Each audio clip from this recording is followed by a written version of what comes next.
Welcome to our 5 on 5. Pleased to welcome back the next Chief of Police for the City of Medford, Scott Clauson. Good to see you, sir. Good to see you. Thanks for coming. So it's been about 2 months since we sat down and talked after you were named the next Chief. What have you been doing these last couple months? Going to a lot of meetings. that seems to be my life right now. But it's been a great transition. I'm still, of course, working with Randy Sparacino, who has about a month left. So it's been a lot of fun. Yeah. Kind of just absorbing everything you can, I would imagine. Yes. Okay.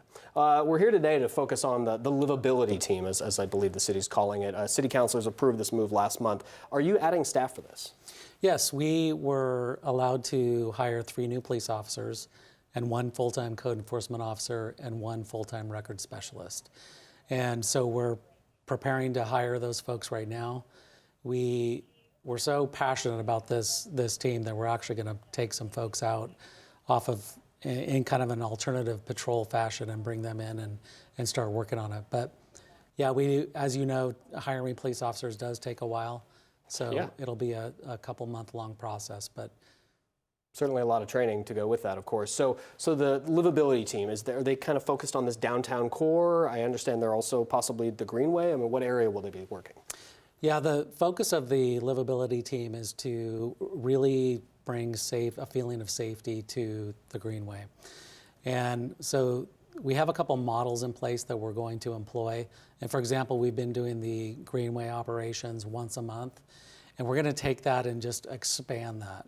So we'll employ the officers on bikes and some alternative patrol functions like foot patrol. And we also have an ATV that's on loan from Jackson County Parks and Rec. So we're going to put officers on those modes of transportation where they can really interact with folks and to include the homeless that are along the Greenway. So council's vision this year was to clean up the Greenway and as I mentioned, bring a sense of safety. So we're employing law enforcement to be able to do that. The part of the funding was also for vegetation removal so Parks and Recreation will manage that part of it. But we believe that us working together will be able to make a dent in the problem down there. Okay, we're going to take a quick commercial break. Much more in just a moment. Stay with us. Welcome back to our 5 on 5. We're going to hear the next Chief of Police for the City of Medford, Scott Clauson. So we're talking about the Livability Team. We're talking is going to be focusing kind of on that Greenway downtown area. How much is this going to cost Medford residents?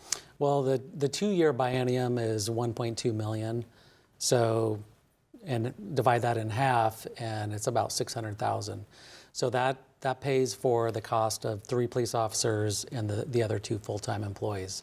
There's no materials and services in that. We will absorb those costs like cars and uniforms and things like that, but that just funds the employees. Okay, so I believe I had read, or we'd done the story, $2 on the part of the public safety fee. Is that per month for residents? Yes, it ends up increasing the utility fee $2 a month. Okay, so how are you going to? What are your intentions on reaching out to the homeless? Because that's very much part of what this is. There's a lot of organizations and obviously a lot of people that it's a big project.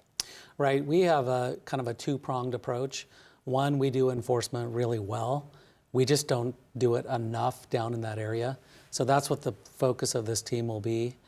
We'll be able to go down there and devote full-time effort to that area.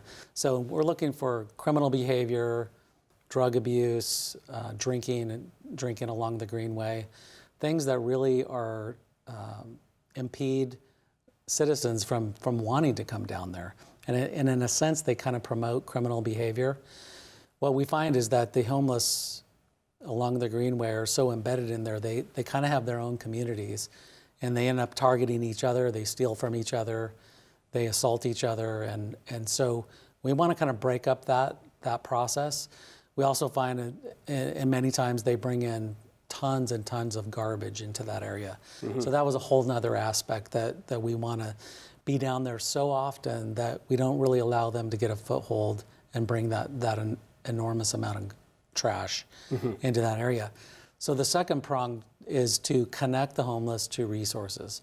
And we're working really hard on that process right now. We've already had, as I mentioned, we have a plan in place where we do these Greenway sweeps. We bring nonprofits and faith-based organizations along with us to make connections. And as a result of that, we've been able to house approximately 60 veterans just as a result of those Greenway operations. Granted, those were just one a month.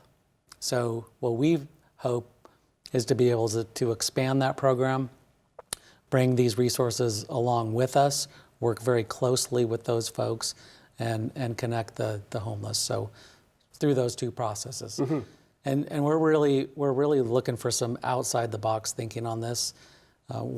Just one example is the homeless court. I'll be traveling next week down to San Diego with one of our assistant city attorneys, and we're going to take a look at a homeless court model.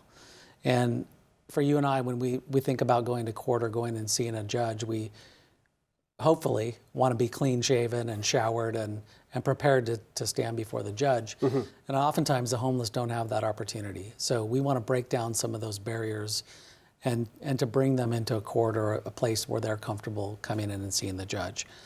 Otherwise, they don't take care of their citations, they don't take care of their issues, and it turns to warrant, which creates a lot of work for everyone. Fascinating, obviously. Much more to behold in the next few months. Good to see you. Thanks very much. Thank you. All right, stay with us. We'll be right back.